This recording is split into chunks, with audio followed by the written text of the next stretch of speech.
کہ یہ جو لفظ اقرا ہے، اقرا بسم ربک الذی خلق، دیکھیں تحقیق کرنی چاہیے اور سیکھنا چاہیے۔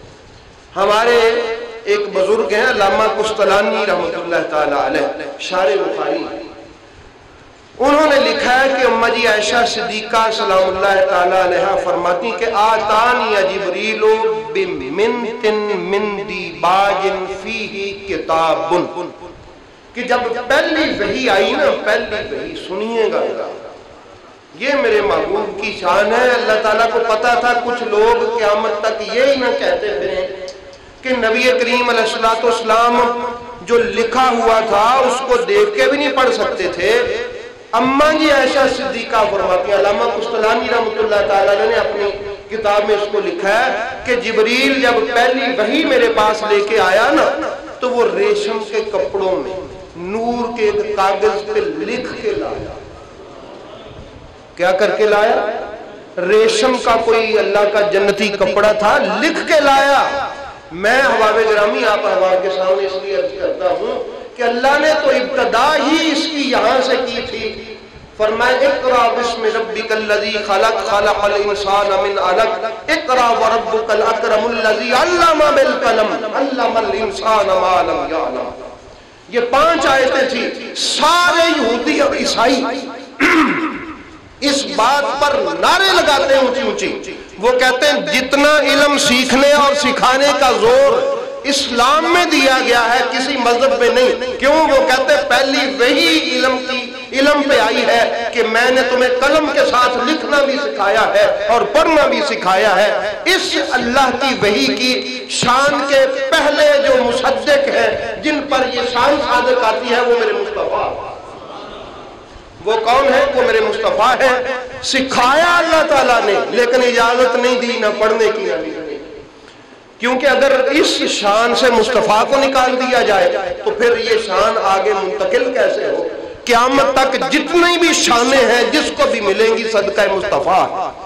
اور وہ فرماتے ہیں، اس کے علامہ ابن حجر اسقلانی نے فتح الباری شرح بخاری کتاب التفسیر میں یہ بات نقل کی۔ کون سے باب میں؟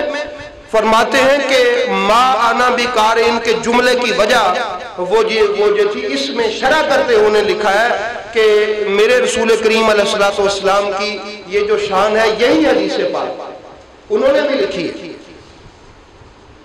کہ رسول پاک کے پاس جب پہلی وحی آئی تو جبریل اس کو نور کے اس کپڑے پہ ریشم میں لپیٹ کے لکھ کے لایا، میرے نبی سے معانقہ کیا، پھر میرے محبوب کو جب کہا نا اقرا بسم ربک، اپنے رب کے نام سے پڑھیے، اور ساتھ میں میرے مصطفیٰ کو وہ پیش بھی فرما، ساتھ میں میرے رسول کو وہ پیش بھی فرما۔ وہ احادیث بجا ہے کہ رسول کریم علیہ الصلوۃ والسلام نے فرمایا دکھاؤ کہاں لکھا ہوا ہے، میرا ہاتھ رکھواؤ، اے علی تو نے نہیں نہ کاٹنا۔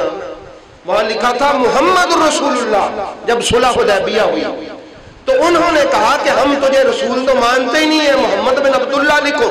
مولا علی نے فرمایا آگے سے عرض کی حضور میں نہیں کٹنا۔ نبی پاک نے فرمایا اچھا تو نہیں کٹنا نا، پورا لیا میں کٹ لینا، مینوں دکھا کتنے لکھیا ہے، ارانی مجھے دکھاؤ۔ پھر نبی پاک کو جب وہ یہ نبی پاک نے اپنی انگلی سے اپنے ہاتھ سے اس کو کاٹ کے لکھ دیا محمد بن عبداللہ، فرمایا عبداللہ کا بیٹا بھی تو میں ہوں، یہ مجھے بدبخت رسول مانے تو میں پھر بھی رسول ہوں، یہ بدبخت نہ مانے تو میں پھر بھی رسول ہوں، لکھو محمد بن عبداللہ۔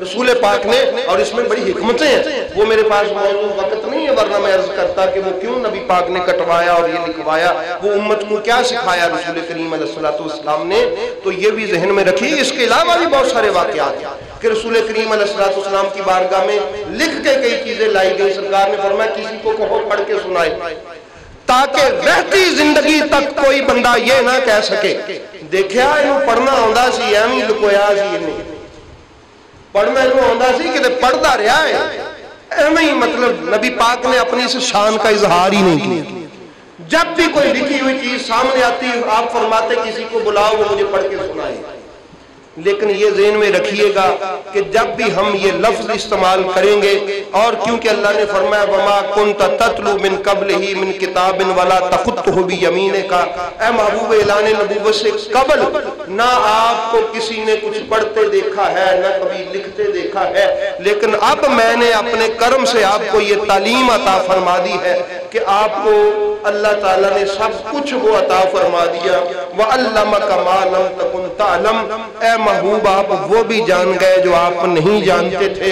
وَقَانَ فَضْلُ اللَّهِ عَلَيْكَ عَظِيمًا، یہ اللہ کا فضل عظیم ہے جو اللہ نے آپ کی ذات پر فرمایا۔ بات سمجھ آگئی؟ یہ نبی پاک کی شان امیت ہے۔ تو نبی پاک کی ایک ایک شان فضیلتوں کے آسمان ہے، ایک ایک لقب، ایک ایک صفت، ایک ایک نام، ہر نبی پاک علیہ السلام کی جو صفات ہیں وہ شانوں کے آسمانوں سے بھی بلند ہے۔ اس لیے احباب گرامی، جب ہم رسول کریم علیہ السلام کی شان میں قرآن کریم پڑھیں گے تو کچھ الفاظ ایسے ہیں جس طرح ہم مدینہ کہتے ہیں، مدینہ ویسے عربی میں شہر کو کہتے ہیں، تو اب آپ مدینہ بولیں تو تصور کہاں جاتا ہے؟ مدینہ شریف۔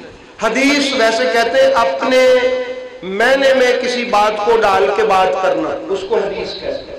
یعنی کوئی بات ہے میں اپنے لفظوں میں بیان کرنا چاہوں، اس کو کیا کہتے ہیں؟ لیکن جب میں کہوں گا حدیث تو کیا سمجھ آئے گی؟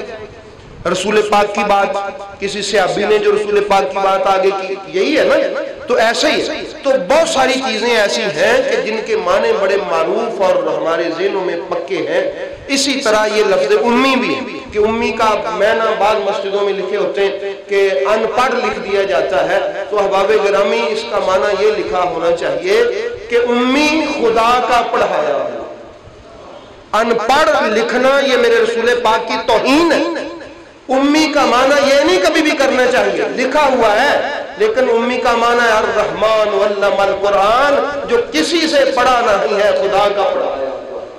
یہ میرے رسول پاک علیہ السلام کی شان ہے۔ جب بھی قرآن پڑھے تو اللہ تعالی ہمیں قرآن کے نور سے ہمارے سینوں کو منور فرمائے، قرآن کی نسبت سے ہمارے گھروں کو، ہماری قبروں کو اور ہمارے آخرت کی منازل کو اللہ روشن فرما دے۔